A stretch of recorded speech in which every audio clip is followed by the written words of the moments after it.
Tak ahojte, ja som Tomáš Pleciar z Cyklokoalície, z Cyklokuchyne a z Bielých bicyklov. Dneska som sa ráno zobudil a išiel som na stretnutie na holandskú ambasádu, lebo chystáme spoločnú bicyklovú promočnú akciu a dúfam, že bude výborná. Mali by sme nainštalovať jeden holandský cyklostojan nový. Myslím si, že naše priateľstvo s touto iniciatívou sa začalo vyvíjať pred rokom, keď sme tuto sedeli s ľuďmi z Kežmarku a začali sme sa rozprávať o veciach, ktoré sú možné a ktoré by bolo dobré spraviť a o našich záujmoch a záľubách a hlavne teda asi akože o tých bicykloch. Systém zdieľaných bicyklov v prvom rade je systém, ktorý podporuje dochádzanie do práce. Není to na nejaké športové využitie alebo vyžitie. Je to skôr aj na dochádzanie do práce a vlastne dáva človeku slobodu. Nemusí mať svoj vlastný bicykel, môže chodiť z miesta na miesto, zaparkovať si ho hoci kde inde. To je z pohľadu užívateľa. Z pohľadu mesta je to mestotvorný prvok, ktorý dokáže razantným štýlom navýšiť podiel cyklodopravy medzi ostatnou dopravou, lebo boli výskumy, kde vo Francúzsku niektoré menšie mestá sa za rok po uvedení bikesharingu zvýšil tento počet ľudí o 10%, čo bolo zo 7 na 17%, čiže má to obrovský vplyv. A ďalšia vec je, že môžu ho využívať úplne všetci. Čiže je to systém, ktorý ide vlastne naprieč celým sociálnym spektrom, alebo hociaký človek si ho môže vlastne použiť, čiže to je veľmi dôležité.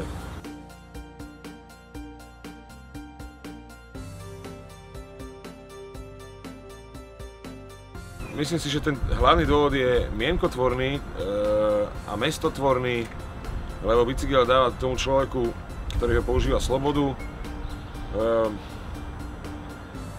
Dokonca mení aj architektúru mesta, ale hlavne takéto ľudské spolunažívanie, keď si viete predstaviť taký obrázok, že 10 ľudí je v autách, šoferuje, sú spolu v zápche a nad nimi taká komiksová bublina a oni všetci vlastne sú tam iba tak ticho. A potom je bicyklová zápcha, kde je 10 ľudí na bicykloch, nad nimi je komiksová bublina a je tam napísané, že blá blá blá blá blá blá, lebo oni na tých bicykloch sa v tej zápche môžu aj porozprávať, čiže určite spája ľudí a vlastne to mesto prežívajú oveľa intenzívnejšie, ako keby išli v železnej škatuli. Určite je super podporiť žlté bicykle v Kežmarku, práve z toho dôvodu, že je to mesto, ktoré je obklopené prírodou a bola by veľká škoda, keby to mesto začalo byť obsiaté autami a začala by tam byť nekonečný hluk a emisie. Čiže bicykle sú práve, a žlté bicykle alebo zdieľané bicykle sú práve tá vec, ktorá dokáže tomuto zabrániť, takže to treba podporiť 100%.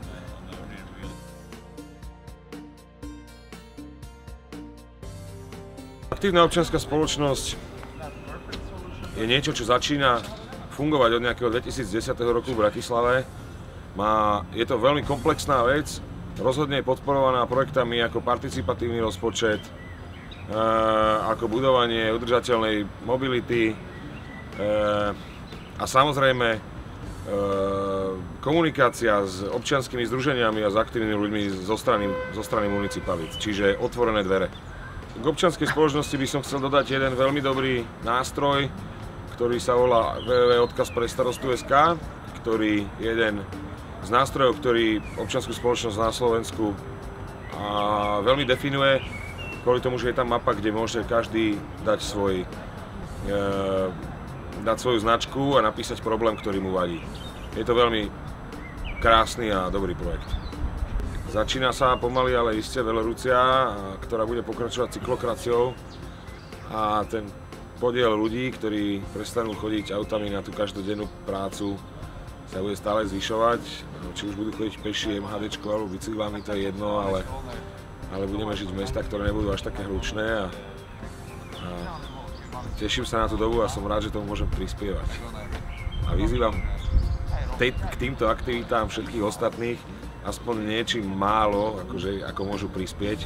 Každý vie niečo a my v občianskom združení alebo v iniciatíve vieme nájsť robotu pre každého, kto by chcel nejako pomôcť. Čiže stačí nám iba povedať, že čo viem a chcem pomôcť a my vieme s tým pracovať.